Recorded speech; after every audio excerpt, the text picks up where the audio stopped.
Hey, what's up you guys, it's Dorothy and welcome back to my channel. In today's video we're going to go into the prologue of The Murder House by, James Patterson and David Ellis. So let's get right into this video. This video may contain sensitive topics and foul language. If you do not wish to continue, I suggest you click off the video now. You have been warned. Prologue, Bridgehampton, 1995. When his eyes pop open, it is still dark outside, the air cool and crisp through his window. Normally he wouldn't be up for another hour yet, but he could hardly sleep last night waiting for today. He's not sure, in fact, that he slept at all. He sees the long, narrow trombone case in the corner of his bedroom, and his heartbeat ratchets up. All those rehearsals, all those hours of practice until his hands and shoulders ached, until his head throbbed, all of the preparation comes down to today. It's finally here. He quickly brushes his teeth and puts on his Halloween costume. He picks up the trombone case and his school backpack and heads downstairs quietly, not wanting to wake his mother. He rips open the cellophane and drops 2 Pop-Tarts down into the toaster and pours himself a glass of milk. He drinks the milk but doesn't touch the pastries. His stomach is churning too wildly. He will eat later after his performance. It is still dark, a nip in the fresh air as he leaves his house, backpack over his shoulder, trombone case in his left hand.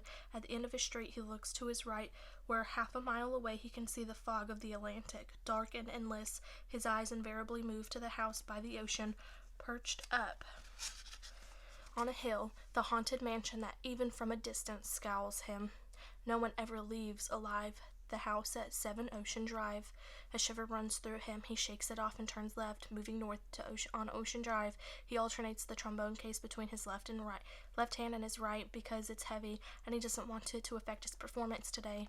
He perks up as he approaches the school from the south end. The morning air begins to warm, a refreshing break in the chill. The sun peeks through the treetops, leaves of assorted colors dance in the wind. He stifles the insect to skip along like an eager little boy, but he's no little boy. It's not like he's 8 or 10 anymore. He's the first one here, just as planned, alone with an acre of grass, nothing but expanse of open field leading up to the baseball diamond and playground to the south of the brick building. No trees, no shrubbery, no brick walls, nothing for the length of half of a football field at least. He turns toward the woods on the east side and finds a perch. He opens the trombone case and removes the rifle, already fully loaded. He holds the rifle in his hands and takes a deep breath to calm his nerves. His heartbeat is at full throttle, catching in his throat, bringing a tremble to his limbs. He looks at his Star Wars watch, which he is wearing over his Halloween costume. The first bell, the warning bell, will come soon. Some of the students will arrive early, congregating near the back door, dispersing into the little cliques of tossing a football or frisbee around, the playground equipment for the younger kids. But it's not the younger kids he wants. He looks back at his watch, where Darth Vader tells him the time is drawing near. He wanted to dress up today as Darth, fitting for the occasion but too clunky with the oversized helmet. Visibility through the rifle's scope was nearly impossible when he tried it out. He loses himself in his thoughts and his fantasies and the dancing leaves, and suddenly time has crept up on him. They are arriving, small kids holding their parents' hands, bouncing with animation, older ones walking together, Superman and Batman and Aquaman, vampires and clowns, kittens and bunnies. Cinderella and Snow White and Tinker Bell, Pocahontas and Woody from Toy Story, Ronald Reagan and Simba from The Lion King, and Mr. Spock, and the oldest ones at the school, the juniors and seniors, a few of them with the obligatory face paint of semblance of costume, but generally too cool to dress up like their younger classmates. Showtime, he says. He heard the word in a cable movie he wasn't supposed to watch and thought it sounded cool. His body temperature jacks up beneath his costume. Showtime, he says again as he raises his rifle, but this time he finds his voice, strong and confident, and then everything changes. Like the flip of a switch inside him, a sense of calm sweeps through him, itself exhilarating. Look at him patiently walking out from the tree cover, rifle raised, aiming and firing and clicking in the next round, aiming and firing and clicking, aim, fire, click, while he walks toward the unsuspecting masses. The pop of the rifle with each pull of the trigger is the most invigorating sensation he's ever felt.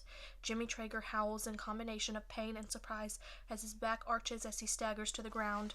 Roger Ackerman, the asshole, clutches his arm and tries to run but stumbles into the leaves. Visible in the clearing now, he drops to one knee to steady himself as he screams and cries fill the air as 50-60 kids scatter in all directions like cockroaches, bumping into one another, tripping over one another, dropping their school bags and covering their heads. Unsure initially which way to turn, heads whipping in all directions, only knowing they should run, run, run. By the trees, one parent yells. The parking lot, cries another. He fires and clicks in the next round. Aim, fire, click. While panic propels the population of students like a strong gust of wind, their squeals are like music. The terror is his oxygen. He wishes this moment would never end.